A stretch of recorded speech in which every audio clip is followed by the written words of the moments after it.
السلام علیکم ورحمۃ اللہ وبرکاتہ نحمدہ ونصلی ونسلم علی رسولہ الکریم اما بعد فاعوذ باللہ من الشیطان الرجیم بسم اللہ الرحمن الرحیم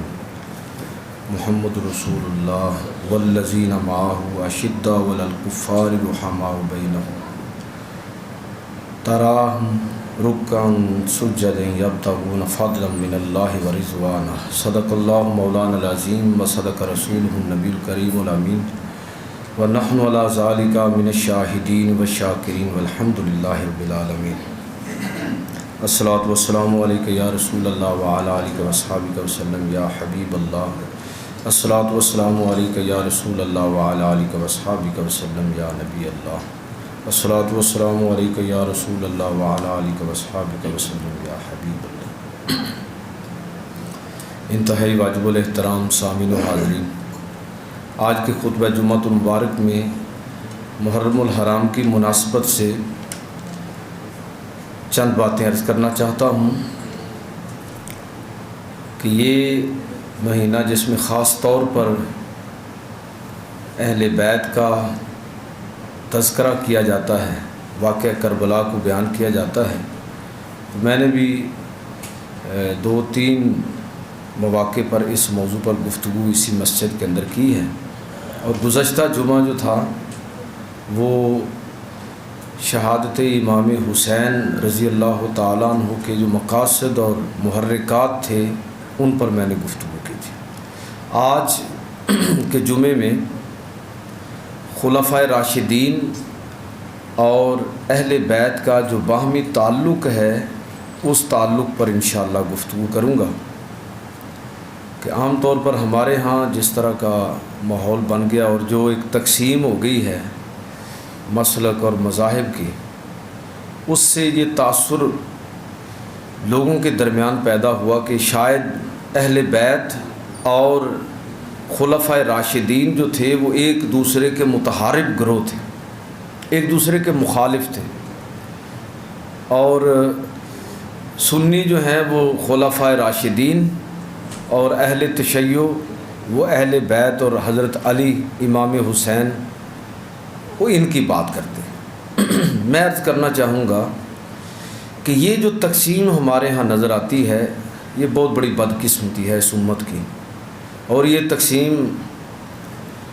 جہاں دوسروں کی سازش اس میں شامل ہے وہاں خود ہمارا اپنا بھی کافی حصہ اس میں شامل ہے۔ تو یہ بات سمجھنا بڑا ضروری ہے کہ جن خلفائے راشدین اور صحابہ اکرام کا نام لے کر ہم ایک گروہ کی صورت میں کھڑے ہیں، اہل بیت اور امام علی مقام امام حسین حضرت علی کا نام لے کر ایک گروہ کی صورت میں کھڑے ہیں، ان کا آپس میں تعلق کیا تھا؟ جن کو ہم لڑانا چاہتے ہیں کیا واقعی وہ ایک دوسرے کے اس طرح دشمن تھے کہ ان کے ناموں پر جماعتیں، گروہ اور مستقل مذہب جو ہیں وہ ان کی بنیاد رکھی جائے؟ اللہ تعالیٰ قرآن مجید کے اندر ارشاد فرماتا ہے، اور اللہ کی بات سب سے سچی ہے، اللہ تعالیٰ ارشاد فرماتا ہے محمد رسول اللہ، محمد صلی اللہ علیہ وسلم اللہ کے رسول ہیں، والذین معہ اور ان کے جو اصحاب اور ساتھی ہیں، اشداء علی الکفار وہ دشمن پر سخت ہیں، دشمن کے لیے ننگی تلوار کی طرح ہیں، رحماء بینہم اور آپس میں ایک دوسرے پر رحم کرنے والے، مہربانیاں کرنے والے ہیں، تراہم رکعا سجدا یبتغون فضلا من اللہ ورضوانہ۔ آپ ان کا کردار یہ دیکھیں گے کہ رکوع اور سجدے میں ہیں اور اللہ تعالیٰ کی رحمت اور اس کے فضل کے اور اس کے کرم کے امیدوار ہیں۔ پوری آیت جو ہے سورہ فتح کی آیت نمبر 29، اس پوری آیت کا مفہوم یہی ہے کہ یہ لوگ، ان کا کردار یہ ہے کہ آپ ان کو دیکھیں گے کہ ان کی پیشانیوں پر اللہ کی بارگاہ میں جھکنے کی وجہ سے سجدوں کے نشان ہیں، اور یہ وہ لوگ ہیں کہ جن کی وجہ سے اللہ نے اپنے محبوب کے آنکھوں کو ٹھنڈا کیا۔ دشمن کے مقابلے میں ان کو پیغمبر علیہ الصلوۃ والسلام کا معاون اور مددگار بنایا، اور تورات اور انجیل کے اندر ان کے یہی اوصاف ذکر ہیں۔ یہ صحابہ کا تذکرہ ہے۔ کہنا میں یہ چاہتا ہوں کہ وہ لوگ جو رسول اللہ صلی اللہ علیہ وسلم کے ساتھی ہیں اور وہ لوگ جو اہل بیت کا ایک پورا گروہ ہے، یہ آپس میں کس طرح ایک دوسرے کے قدردان تھے، کس طرح ایک دوسرے کے ساتھ محبت کرنے والے تھے، یہ میں جتنی گفتگو ابھی کرنے جا رہا ہوں، یہ ساری کی ساری گفتگو آپ جس کا بھی حوالہ طلب کریں گے میں آپ کی خدمت میں عرض کر دوں گا۔ یہ ساری روایات اور یہ سارے حوالے جو ہیں یہ اہل تشیع کی کتابوں سے ہیں، یہ ہمارے جو شیعہ بھائی ہیں ان کی کتابوں سے یہ حوالے لیے گئے ہیں۔ وہاں سے ہمیں کتنے ثبوت ملتے ہیں کہ یہ لوگ آپس میں ایک دوسرے کے ساتھ کتنی محبت اور عقیدت رکھنے والے تھے۔ خلفائے راشدین، صحابہ کرام، اہل بیت، نہ صرف یہ کہ وہ ایک دوسرے سے محبت رکھنے والے تھے بلکہ ان کی آپس میں رشتہ داریاں بھی تھیں، اور یہ واقعہ کربلا کے بعد بھی یہ رشتہ داریاں اسی طرح جاری اور ساری رہی۔ تو میں عرض کر رہا ہوں کہ آپ ملاحظہ فرمائیں، حضرت امام زین العابدین رضی اللہ تعالیٰ عنہ جو واقعہ کربلا میں بچ جانے والے حضرت امام حسین کے صاحبزادے ہیں، علی بن حسین، جن کا اصل نام تو علی ہے اور زین العابدین کے نام سے مشہور ہیں۔ امام زین العابدین رضی اللہ تعالیٰ عنہ فرماتے ہیں، یہ ان سے روایت ہے، جامع ترمذی کی روایت ہے، کہتے ہیں کہ کنت مع نبی صلی اللہ علیہ وسلم، یہ اپنے بابا جان حضرت علی رضی اللہ تعالیٰ عنہ سے روایت کرتے ہیں، یہ حضرت امام حسین سے، امام حسین حضرت علی سے روایت کرتے ہیں۔ حضرت علی کیا بیان فرما رہے ہیں کہ کنت مع نبی صلی اللہ علیہ وسلم اذا طالع ابو بکر و عمر، کہتے ہیں کہ میں حضور صلی اللہ علیہ وسلم کے پاس بیٹھا ہوا تھا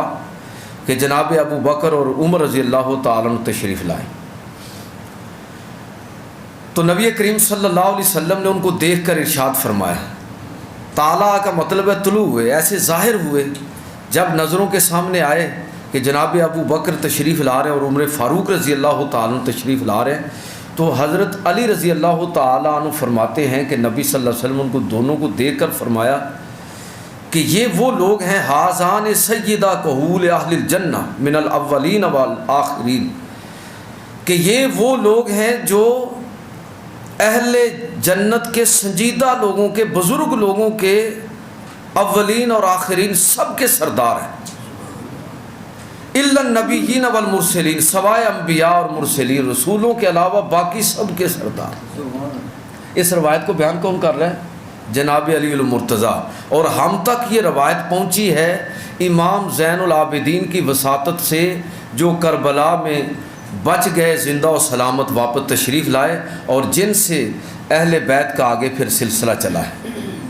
تو یہ وہ روایت کرتے ہیں۔ دوسری روایت اس سے بھی زیادہ دلچسپ، محمد بن حنفیہ، حضرت علی رضی اللہ تعالیٰ عنہ کی جو اولادیں ہیں وہ زیادہ ہم 2 4 5 سے واقف ہیں، لیکن حضرت علی کی جو اولاد ہے وہ 27 ہے، 27 بیٹے اور بیٹیاں ہیں حضرت علی رضی اللہ۔ ان میں ایک بڑے مشہور امام جو ہیں وہ محمد بن حنفیہ ہے، یہ اپنی والدہ کی طرف منسوب ہے، محمد بن حنفیہ۔ حضرت علی کی جو اولاد امام حسن اور حسین سے ہے، یہ سید کہلواتے ہیں اور حسنی حسینی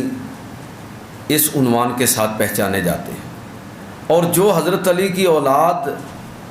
حضرت فاطمہ کے علاوہ دیگر ازواج سے، آپ کی بیویوں سے ہے، وہ علوی کہلاتے ہیں۔ یہ علوی ساتھ لکھا ہوتا ہے نا، یہ حضرت علی رضی اللہ تعالیٰ عنہ کی غیر فاطمی اولاد ہے۔ تو یہ جو محمد بن حنفیہ ہیں، یہ حضرت علی رضی اللہ تعالیٰ عنہ کی غیر فاطمی اولاد میں سے بڑے امام گزرے، محمد بن حنفیہ۔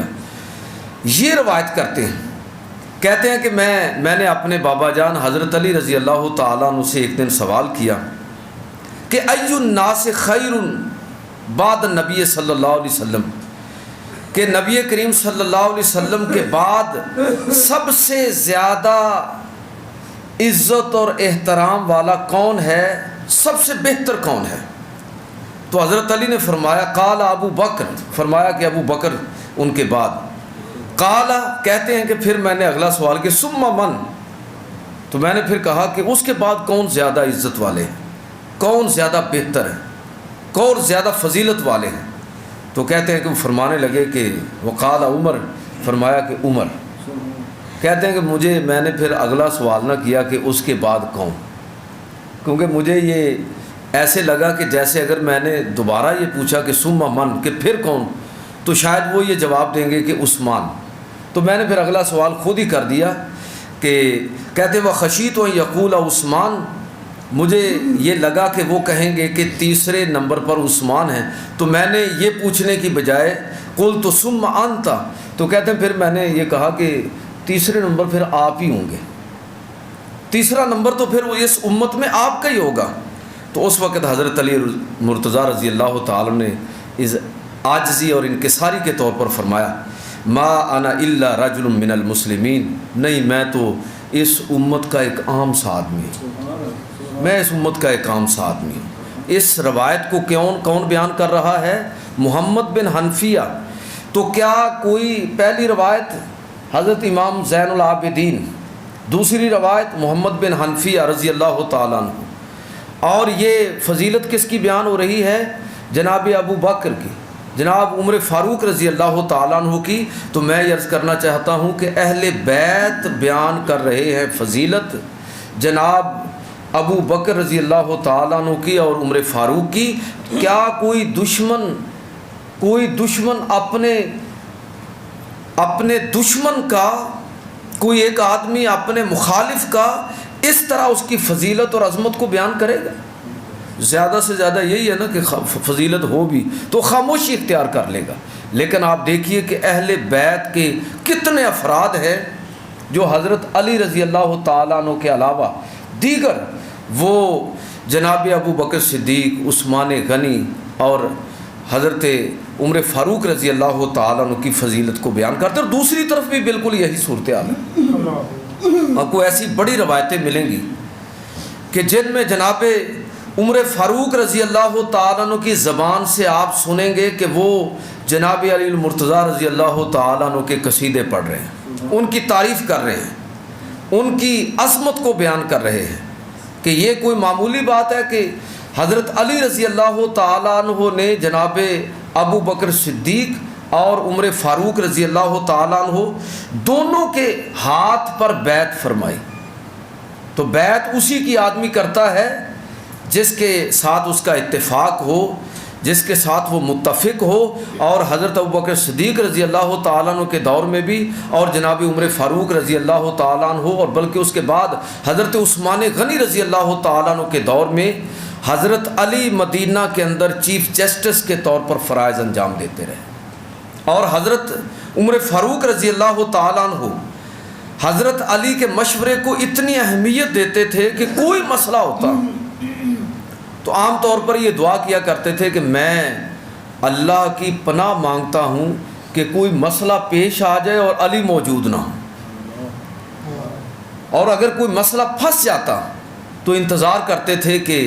جناب علی المرتضیٰ تشریف لائیں تو ان سے پوچھ کر اس معاملے کا فیصلہ کیا جائے۔ اتنا اعتماد کہ ان کی پورے دور حکومت کے اندر چیف جسٹس کا عہدہ جو ہے اور خلیفہ کی نیابت کا عہدہ، یعنی نائب اگر بنے ہیں حضرت عمر کے بعد ان کی عدم موجودگی میں تو جناب علی المرتضیٰ بنے ہیں، اور اگر کوئی فیصلہ درپیش ہوا ہے تو جناب علی المرتضیٰ رضی اللہ تعالیٰ عنہ وہ بنے ہیں، اور اگر کوئی مشورہ مطلوب ہوا ہے تو وہ مشورہ سب سے بڑھ کر قابل قبول ٹھہرا جناب عمر فاروق رضی اللہ تعالیٰ عنہ کے ہاں، جس پر حضرت علی کی رائے جو ہے وہ ٹک گئی۔ یہ سن ہجری کا جو فیصلہ ہوا کہ اس کا آغاز کب کیا جائے، حضرت علی نے مشورہ دیا۔ آپ نے فرمایا کہ آپ صلی اللہ علیہ وسلم نے جب مدینہ کی طرف ہجرت کی تو یہ اسلامی تاریخ کا ٹرننگ پوائنٹ ہے، آپ اس واقعے کو یعنی واقعہ ہجرت کو بنیاد بنائیے اور سن ہجری کا آغاز، یہ جو ہم سن گنتے ہیں نا سال، کہ اس وقت 1441 ہجری جا رہا ہے، محرم کا مہینہ ہے، یعنی رسول خدا صلی اللہ علیہ وسلم کو مدینہ سے مکہ سے مدینہ کی طرف ہجرت کیے ہوئے آج ٹھیک 14 صدیاں اور 41 سال، یہ 41واں سال گزر رہا ہے۔ تو یہ حضرت علی رضی اللہ تعالیٰ نے مشورہ دیا۔ بار بار لوگ چوری کرتے تھے، ہاتھ کاٹ دیا جائے چور کا، بار بار کر رہا ہے کوئی آدمی چوری، سزا اس کی کیا ہوگی؟ قرآن مجید میں کہیں نہیں لکھا ہوا، سنت میں اس میں کوئی ثبوت نہیں ہے۔ حضرت علی رضی اللہ تعالیٰ عنہ کی رائے سے جناب عمر فاروق رضی اللہ تعالیٰ نے یہ قانون بنایا کہ بار بار چوری کرنے والے کو اب سزا یہ دی جائے گی کہ اس کو دائمی طور پر قید کر دیا جائے گا، جب تک کہ اس کی توبہ کا یقین نہ ہو جائے، اب وہ ہمیشہ قید رہے گا۔ تو حضرت علی رضی اللہ تعالیٰ عنہ کے مشورے کے ساتھ، آپ کی رائے کے ساتھ جناب عمر فاروق رضی اللہ تعالیٰ عنہ آپ فیصلے فرمایا کرتے تھے۔ اور جب یہ بڑا مشہور مارکہ جو ہے پیش آیا، نہامت کی جنگ جو تھی، جنگ نہامت، یہ ایرانیوں کے ساتھ فیصلہ کن جنگ تھی، تو اس جنگ کے اندر حضرت عمر فاروق رضی اللہ تعالیٰ نے یہ فیصلہ کیا کہ میں خود اسلامی فوجوں کی قیادت کروں گا، کیونکہ صورتحال ایسی ہو گئی تھی کہ ایران نے اپنی پوری طاقت جو ہے وہ اس جنگ کے اندر جھونک دی، اور یہ اتنی خوفناک جنگ تھی کہ اس کی فتح اور شکست پر ایران اور مملکت اسلامیہ کی بقا کا دار و مدار تھا۔ جو جیتے گا وہ سلطنت باقی رہے گی، اتنی اہم جنگ تھی۔ اسلامی فوجیں پوری دنیا میں جہاں پھیلی ہوئی تھیں ایک جگہ پر جمع کر لی گئی، کیونکہ جنگ یہ فیصلہ کن جنگ تھی۔ حضرت عمر فاروق نے فیصلہ کیا کہ میں خود نکلوں گا تاکہ مسلمانوں کا مورال جو ہے وہ بلند رہے، میں خود قیادت کروں گا۔ اور اس موقع پر جب آپ میدان جنگ کی طرف نکلے تو نیابت کے لیے پیچھے کس کو چھوڑا؟ مدینہ کے اندر اپنا نائب کس کو بنا کے گئے؟ قائم مقام خلیفہ کون بنا؟ حضرت علی المرتضیٰ رضی اللہ تعالیٰ عنہ۔ اور یہ شیعہ کی روایت ہے، ہمارے جو شیعہ بھائی ہیں ان کی کتابوں کے اندر یہ واقعہ پوری تفصیل کے ساتھ ہے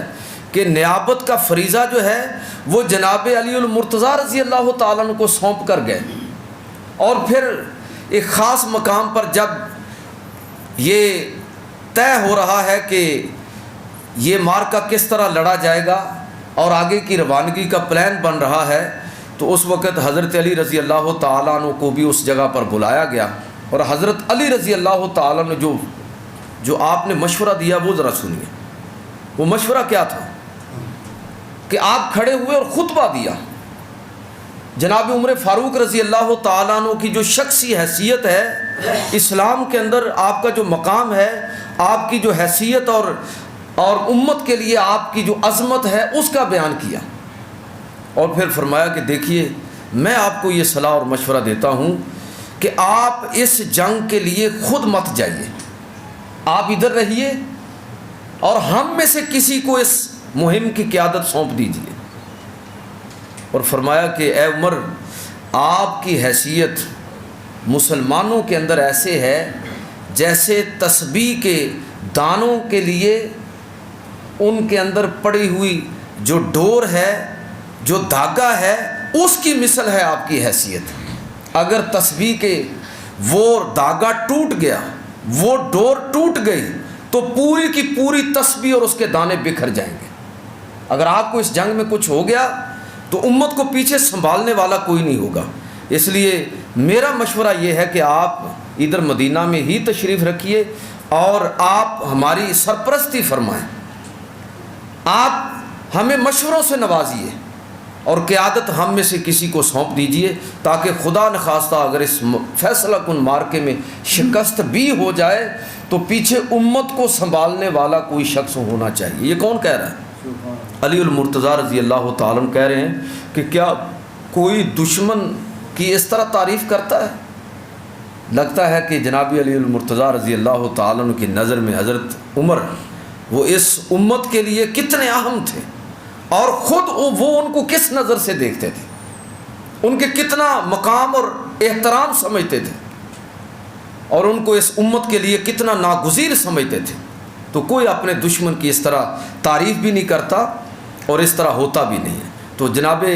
علی المرتضیٰ رضی اللہ تعالیٰ عنہ کے مشورے کے ساتھ ہی آپ واپس تشریف لائے، اور پھر یہ جنگ مسلمان بات عرض کرنا چاہتا ہوں وہ یہ ہے کہ جن کو آپ دشمن کے انداز میں پیش کرتے ہو ان کا آپس میں تعلق کیا ہے، ان کا آپس میں رشتہ کیا ہے۔ حضرت علی المرتضیٰ رضی اللہ تعالیٰ عنہ وہ خود ان کی زبان سے آپ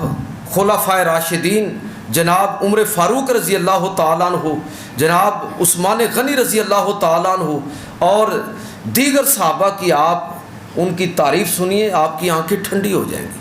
آپ کو اطمینان ہوگا کہ وہ ایک دوسرے کی باہم کس طرح عزت کرتے تھے اور احترام کرتے تھے۔ حضرت علی المرتضیٰ رضی اللہ تعالیٰ عنہ یہ آپ کا یہ قول ہے کہ فرمایا کرتے تھے حضرت علی رضی اللہ تعالیٰ عنہ کے بارے میں، اقضانا علی و اقرؤنا ابی، کہ ہم میں سب سے زیادہ فیصلہ کرنے کے اعتبار سے وہ علی المرتضیٰ رضی اللہ تعالیٰ عنہ ہیں، اور ہم میں سے سب سے بہتر قرآن پڑھنے والے وہ جناب ابی بن کعب رضی اللہ تعالیٰ عنہ ہیں۔ تو میں یہ عرض کرنا چاہوں گا کہ یہ خاندان اہل بیت اس کی جو عزت اور احترام ہے وہ کتنا تھا خلفائے راشدین کی نظر میں، اور جناب عمر فاروق رضی اللہ تعالیٰ عنہ کی میں بات کر رہا ہوں تو ان کا کیسا تعلق تھا اس خاندان کے ساتھ، اس خانوادے کے ساتھ۔ میں شاید پچھلے جمعے یا کسی درس میں آپ کو یہ شاید واقعہ سنا رہا تھا کہ حضرت امام حسن اور حسین رضی اللہ تعالیٰ عنہ کے بارے میں، کہ امام حسن ایک دفعہ ملنے کے لیے تشریف لائے تو باقی لوگوں کی طرح وہ بھی دروازے پر دیکھا کہ اندر وہ آرام کر رہے ہیں اور وہ باہر لوگ کھڑے ہیں، ان کے بیٹے بھی اس میں شامل ہیں، تو وہ منظر دیکھ کے واپس چلے گئے۔ حضرت عمر فاروق رضی اللہ تعالیٰ عنہ جب بیدار ہوئے اور آپ کو پتہ چلا کہ جناب امام حسن تشریف لائے تو خود ان کے پاس گئے، خود ان کے پیچھے گئے اور فرمایا کہ اے حسن، آپ دیگر لوگوں کی طرح نہیں ہیں کہ آپ انتظار کریں، آپ ان لوگوں کی طرح نہیں ہیں کہ جو دروازے پر بیٹھ کر میرے اٹھنے کا انتظار کریں، آپ نے پیغام بھیج دیا ہوتا کہ میں آپ کی بات کو سنتا، اور آپ اس حاضری کی اجازت سے مستثنا ہے جو دوسرے لوگوں کے لیے ہے۔ اور مال غنیمت ایک موقع پر آیا تو اس وقت تک آپ کی آنکھیں ٹھنڈی نہیں ہوئیں جب تک یمن سے خاص چادریں منگوا کے امام حسن اور امام حسین کو عطا نہیں فرمائی کہ سب سے بہتر لباس اور سب سے بہتر جو چیز ہے وہ تو حسنین کریمین کے لیے ہونی چاہیے۔ یہ کس کا تعلق ہے؟ یہ جناب علی المرتضیٰ ان کے صاحبزادوں کے ساتھ حضرت عمر فاروق رضی اللہ تعالیٰ عنہ۔ اور میں عرض کروں گا کہ یہ سیرت کی کتابوں کے اندر ہمارے جو شیعہ علماء ہیں انہوں نے یہ واقعہ بیان کیا ہے کہ بہت سارے جو سرداران عرب تھے،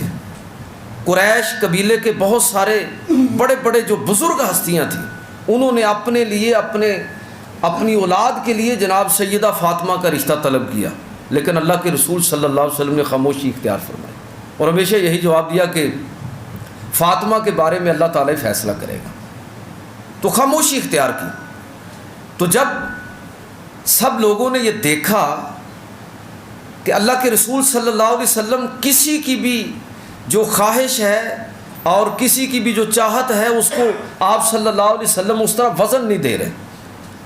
توجہ نہیں فرما رہے، تو سب کی نظریں پھر ایک ہی طرف گئیں۔ جناب عمر فاروق، حضرت ابوبکر صدیق، حضرت معاذ رضی اللہ تعالیٰ عنہ مسجد نبوی میں بیٹھے ہوئے تھے، یہی موضوع زیر بحث آیا تو آپس میں بات کی کہ لگتا ہے کہ اللہ کے رسول نے یہ رشتہ علی المرتضیٰ رضی اللہ تعالیٰ عنہ کے لیے روک رکھا ہے، لیکن وہ اپنی غربت کی وجہ سے پوچھ ہی نہیں رہے، تو کیوں نہ ہم جائیں اور ان کا یہ جو عذر ہے اس کو ختم کر دیں۔ چنانچہ یہ تینوں اصحاب گئے اور جا کے حضرت علی رضی اللہ تعالیٰ عنہ سے بات کی۔ ایک یہودی کے باغ کے اندر مزدوری فرما رہے تھے، تو بات کی تو کہنے لگے کہ میرے دل میں تو یہ خواہش ہے، لیکن میں اپنے آپ کو اس کا اہل نہیں سمجھتا کہ میرے پاس نہ تو گھر ہے نہ وسائل ہیں، تو میں اگر رشتہ مانگوں تو میرے پاس تو کچھ ہے نہیں۔ تو انہوں نے کہا کہ یہ انتظام ہم کریں گے، اس کی آپ فکر مت کیجئے، یہ انتظام ہمارے ذمہ ہے، آپ جائیے اور اللہ کے رسول صلی اللہ علیہ وسلم سے رشتہ طلب کیجئے۔ ہمیں لگتا ہے کہ اللہ کے رسول سب کو نہ کر رہے ہیں، شاید وہ آپ کا انتظار کر دیں۔ جب علی المرتضیٰ رضی اللہ تعالیٰ عنہ گئے اور اپنی شرماتے ہوئے اس خواہش کا اظہار کیا تو نبی صلی اللہ علیہ وسلم فرمایا کہ تم ٹھہرو، میں ابھی ہو کے آتا ہوں۔ گھر گئے اور جناب سیدہ فاطمہ سے اجازت طلب کی، وہ خاموش رہیں۔ اللہ کے رسول واپس تشریف لے آئے کہ فاطمہ کا خاموش رہنا بھی اجازت ہی ہے، اور پھر آپ نے ہاں کی اور فرمایا کہ اے علی ایسا کرو کہ شادی کا کچھ انتظام بھی کرو۔ اور میں اس پر بڑی تفصیل سے ایک موقع پر گفتگو کر چکا ہوں، اس لیے زیادہ تفصیل میں نہیں جاؤں گا کہ آپ نے باقاعدہ حق مہر اور ولیمے اور دیگر جتنی بھی ضروریات تھی ان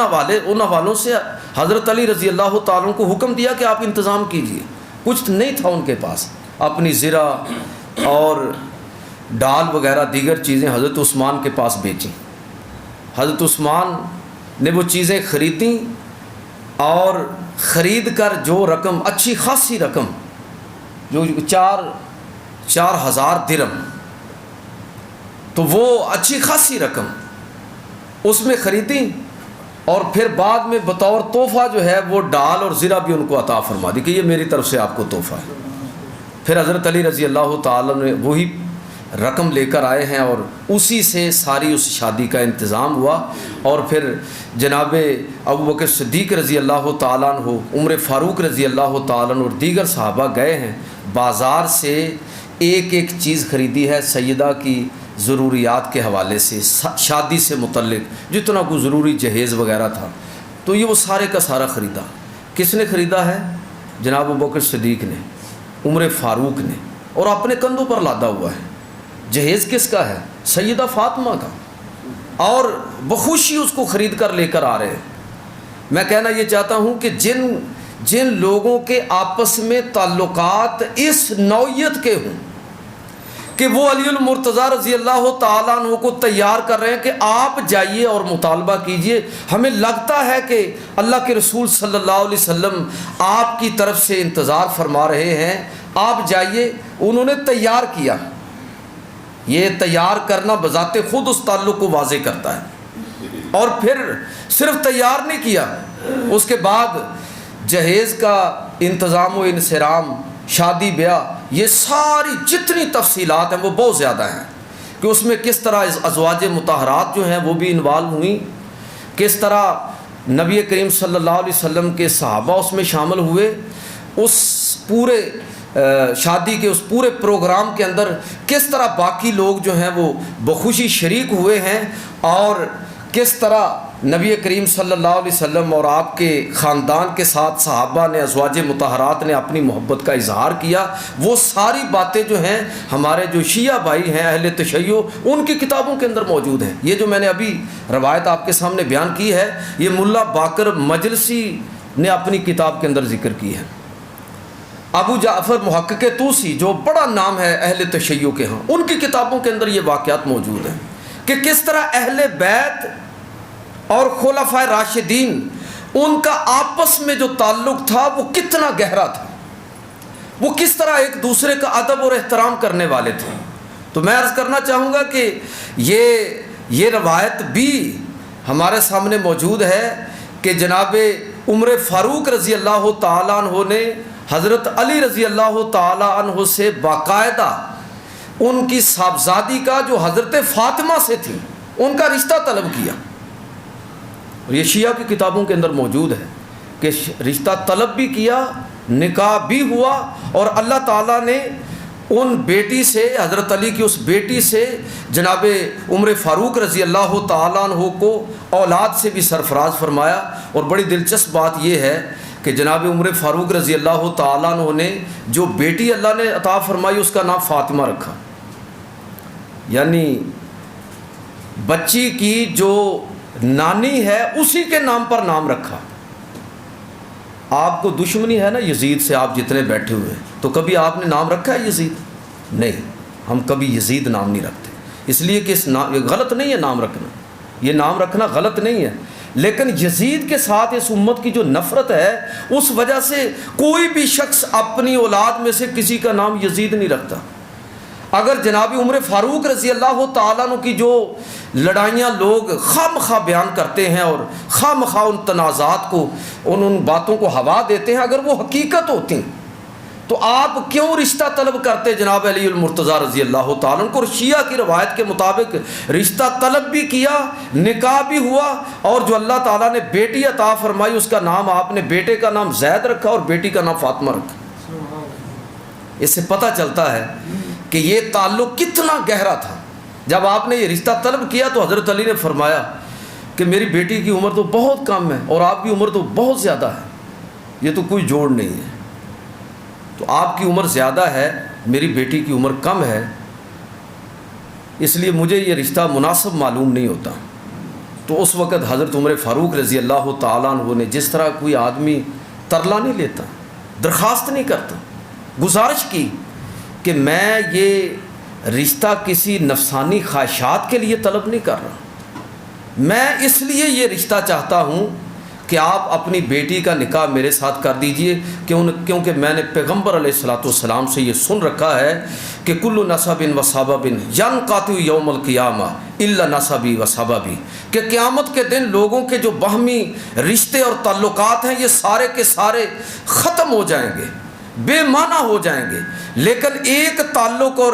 رشتہ ایسا ہے کہ جو قیامت کے دن بھی ختم نہیں ہوگا، اور وہ رشتہ یہ ہے کہ جس کا بھی اہل بیت کے ساتھ رشتہ ہوگا نسب کا، اللہ رب العزت سحر کا رشتہ ہوگا یعنی سسرال کا ہوگا یا نسب کا رشتہ ہوگا، اللہ رب العزت قیامت کے دن بھی اس رشتے کا حیا فرمائے گا۔ تو میں یہ چاہتا ہوں کہ میرا آپ کے خاندان کے ساتھ یہ تعلق اس انداز میں جڑ جائے کہ کل قیامت کے دن کوئی اور چیز نہ بھی ہو تو کم از کم یہ ہے کہ مجھے اہل بیت کی یہ نسبت حاصل ہو جائے۔ تو کیا کوئی آدمی جو اہل بیت کا مخالف ہو، اور یہ جو میں روایت آپ کو سنا رہا ہوں یہ روایت اہل تشیع کی کتابوں میں سے، آپ کو حق ہے کہ آپ مجھ سے اس کا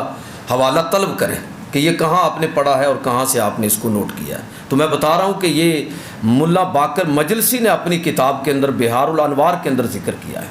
تو یہ اہل تشیع کی کتابوں کے اندر کہ کس طرح ان لوگوں کا آپس میں تعلق تھا۔ اور ایک اور بات آپ کو عرض کروں